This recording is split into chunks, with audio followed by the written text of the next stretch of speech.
Oui, chers amis, dans la partie grande 2, et moi, c'est Idrissou Ali Moudi. Je suis l'un des formateurs de la formation Joomla et de base, je suis un développeur de solutions digitales. Je suis chargé de vous accompagner et à partir de la deuxième journée de la formation. Et sans plus tarder, j'aimerais vous faire un petit rappel. Avant de continuer la formation, j'aimerais vous rappeler d'abord que si vous êtes ici, c'est que vous avez vraiment envie de faire bouger les choses. Si vous êtes ici, c'est que vous avez vraiment envie d'apprendre. Et moi, ça me fait beaucoup plaisir. Parce que votre seule envie d'apprendre va vous faire changer les choses.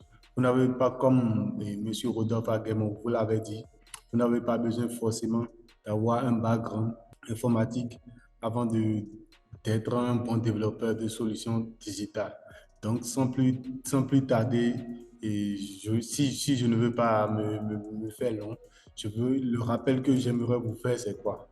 C'est que au niveau de la formation, de la première partie de la formation, c'est-à-dire la formation théorique qui englobe un peu, en général, les notions qu'on veut vous apprendre tout au long de cette formation. J'aimerais vous rappeler que de ceux qui n'ont pas suivi, ceux qui n'ont pas tout consommé cette partie, essayez de consommer cette partie, c'est très important pour vous. Cette partie est très déterminante pour ceux qui vont réussir la formation. Parce que à la fin de la formation, nous, on veut voir les gens être capables de créer des sites, être capables de nous envoyer les liens, parce que c'est ça qui nous rendra fiers et on va continuer à vous proposer d'autres formations. Donc, ceux qui n'ont pas suivi la première partie, je vous invite vraiment à consommer entièrement toute la première partie pour avoir un peu le vocabulaire de développeur web, pour avoir les mots. Parce que quand on est ici, moi, je vais dire des mots.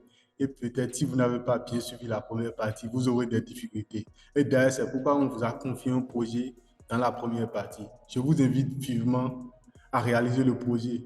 Et même si les gens sautent la première partie, je crois que vous aurez des problèmes au niveau de l'attestation. Ça vous aiderait, si vous avez bien suivi la première partie, ça vous aiderait à bien réussir votre examen d'attestation.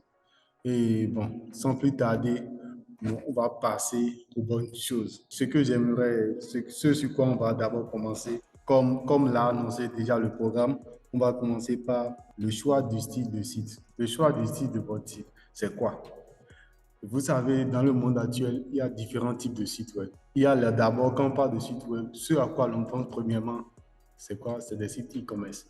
Vous, par exemple, vous pouvez avoir envie de digitaliser votre boutique que vous avez pour rendre plus accessible votre boutique aux gens.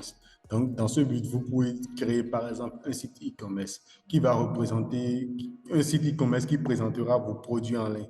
Par exemple, si vous êtes, je suppose, je dis n'importe quoi, si vous êtes un vendeur d'ordinateurs, sur votre e-commerce, il y aura les différents types d'ordinateurs et ainsi de suite, vous comprenez. Donc, et il y aura les prix, en tout cas, sans même bouger depuis les chambres.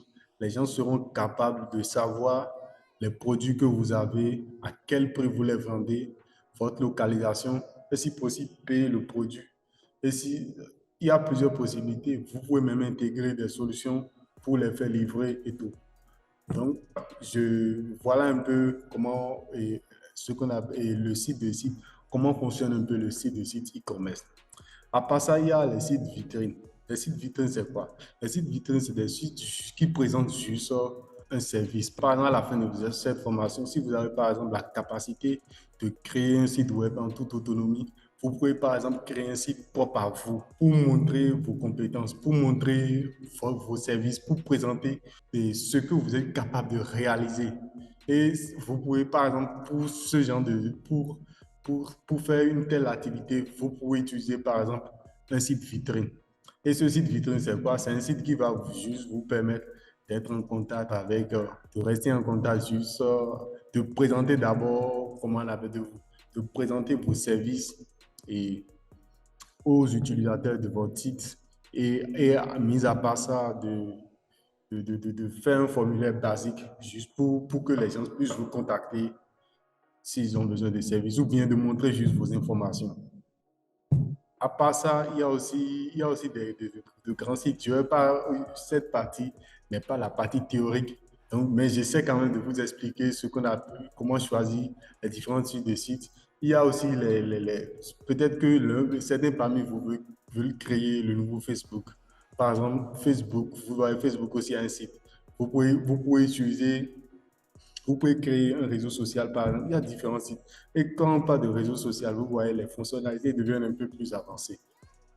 Pour cette formation de base, et comme c'est votre première expérience bon, peut-être que certains ont déjà eu d'expérience, mais comme c'est le début, c'est la première édition de la formation, notamment avec l'outil Joomla, on va essayer de créer un site, de créer un site, je dirais un site de consultation, c'est-à-dire un site qui va vous permettre de présenter vos services autant que vous êtes et vous avez une activité. Peut-être que certains parmi vous ont une activité et certains parmi vous ont envie de présenter l'activité sur le web.